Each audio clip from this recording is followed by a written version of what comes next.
Olá, queridos, espero que estejam todos bem. Eu gostaria de uma maneira muito simples e breve compartilhar com os irmãos a respeito de alguns versículos que estão na carta de Paulo aos Colossenses, do capítulo 3, versículo 1 até o versículo 17. Diz assim, queridos: Portanto, já que vocês ressuscitaram com Cristo, procurem as coisas que são do alto, onde Cristo está assentado à direita de Deus.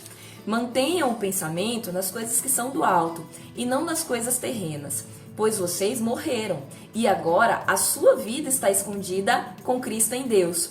Quando Cristo, que é a sua vida, for manifestado, então vocês também serão manifestados com Ele em glória.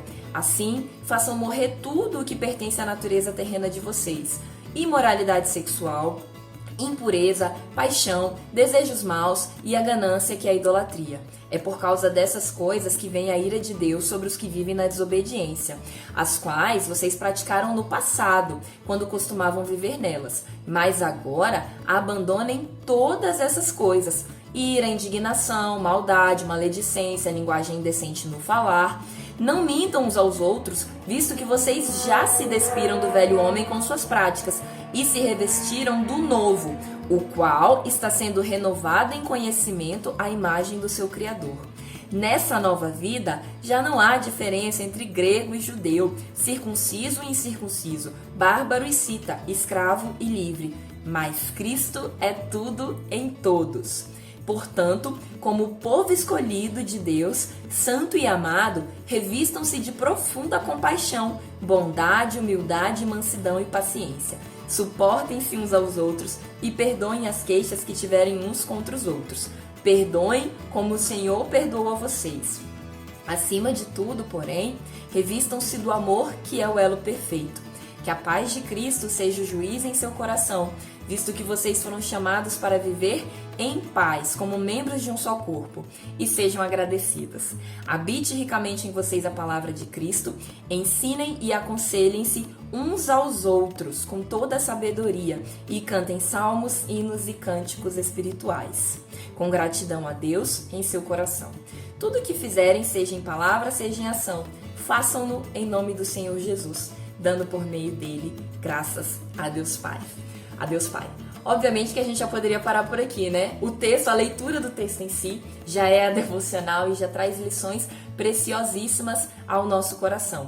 Mas eu gostaria de destacar aqui alguns versículos e falar um pouquinho sobre a carta do apóstolo Paulo aos irmãos em Colosso, que podem trazer à nossa vida lições preciosas, sobretudo dentro do contexto que nós temos vivido. Pois bem, meus irmãos, falando um pouquinho sobre a carta do apóstolo Paulo aos Colossenses. O que nós temos aqui nesses capítulos, né, dentre várias lições que nós poderíamos retirar, é que os irmãos em Colosso, eles estavam passando por um problema de identidade.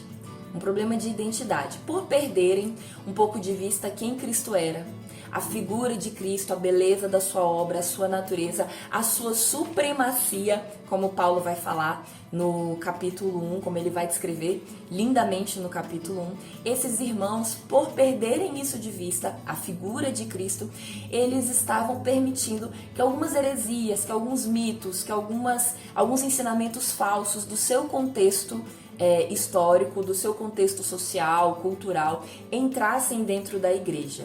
E aí o que Paulo faz na carta de Colossenses é resolver um problema de identidade com identidade. Então, nos textos iniciais, né, no capítulo 1, um pouquinho no capítulo 2 também, o que Paulo vai fazer é relembrar a esses irmãos, mais uma vez ensiná-los a respeito de quem Cristo é. Falar um pouquinho sobre a identidade do nosso Senhor Jesus. Então ele vai falar sobre a supremacia de Cristo, a beleza da sua obra, sobre a sua excelência. E após então deixar muito claro para esses irmãos quem Cristo é, ele vai falar sobre a identidade desses irmãos em Cristo. Então, olha, Cristo é esta figura suprema, única, esta é a obra que ele realizou. Ele é magnífico. E vocês em Cristo são isso.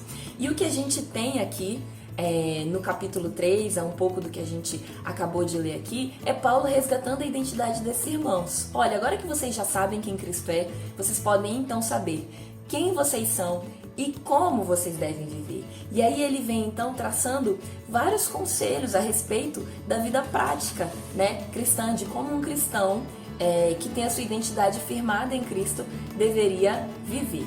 Pois bem, dentre desses vários versículos e dentro de um contexto de identidade, eu gostaria de destacar com os irmãos alguns, tá? O primeiro é Colossenses, os dois primeiros versículos que a gente leu, Colossenses 1 e 2, que fala assim: portanto, já que vocês ressuscitaram com Cristo, procurem as coisas que são do alto, onde Cristo está, assentado à direita de Deus. Mantenham o pensamento nas coisas do alto e não nas coisas terrenas. Então a nossa identidade, ela não deve estar firmada nas coisas terrenas, mas o nosso foco, aquilo que nós somos, deve estar firmado nas coisas que vêm do alto. Bom, segundo versículo que eu queria destacar com os irmãos é o versículo 16, que diz assim: habite ricamente em vocês a palavra de Cristo, ensinem e aconselhem-se uns aos outros com toda a sabedoria e cantem salmos, hinos e cânticos espirituais com gratidão a Deus em seu coração.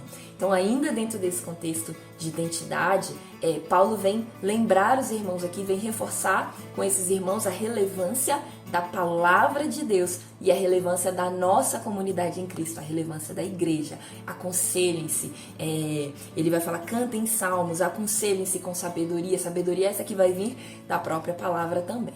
E ainda queria destacar com os irmãos o versículo 17 que fala: tudo o que fizerem, seja em palavra, seja em ação, façam-no em nome do Senhor Jesus, dando por meio dele graças a Deus Pai. Ou seja, olha, a identidade de vocês passa pelo senhorio de Cristo, e o senhorio de Cristo está em todas as áreas da vida de vocês.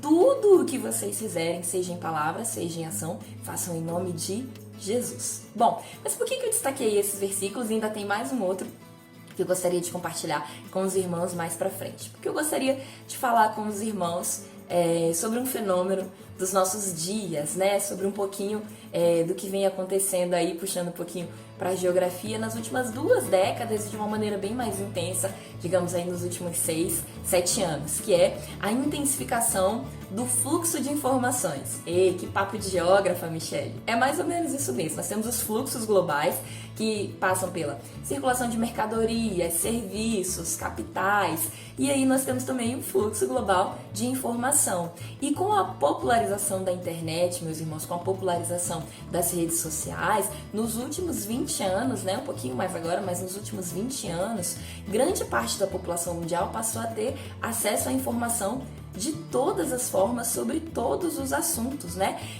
Antes, grande parte da população, para se especializar, para conhecer alguma coisa, precisava correr atrás, né? Então nós íamos atrás da informação. Essa era a tendência da sociedade, né? A busca pelos livros, pelo conhecimento. Poucos obtinham a informação. Hoje ela não está de acesso a todos, mas há um movimento diferente que vem acontecendo nessas últimas décadas, onde a informação nos procura, né? Por conta dessa popularização das redes sociais e do acesso à internet, os algoritmos aí, informações que às vezes a gente nem tá procurando, chega até a gente, né? Por conta da nossa idade, do nosso gênero. Então, eu sou mulher, eu tenho mais ou menos 30 anos, eu vivo em Brasília, eu gosto de determinadas coisas. Os algoritmos vão aí selecionando informações que quando a gente abre a nossa rede social ou quando a gente coloca alguma pesquisa no Google, já vão sendo selecionadas para nós, né? Então, assim,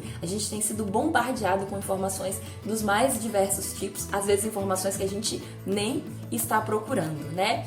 E aí, a gente precisa refletir um pouco sobre essas informações. A gente precisa, na verdade, refletir muito sobre essas informações. Usando ainda o meu exemplo, como eu estava falando agora, uma mulher da minha idade, né, mais ou menos 35 anos aí, abre a sua rede social, ela vai encontrar informações sobre como ela deve realizar o seu trabalho, como ela deve criar seus filhos, blogueiras que vão falar para ela como que ela deve se vestir, como que ela deve cuidar da saúde, né? Ou pessoas que tentam mostrar para ela qual é o melhor método de organizar a sua casa, qual é a melhor teoria educacional que vai instruir a educação dos seus filhos, ou até mesmo polêmicas como, não, como que você deve arrumar o cabelo da sua filha, diz respeito à identidade dela e coisas desse tipo. Essas informações estão o tempo todo chegando até nós.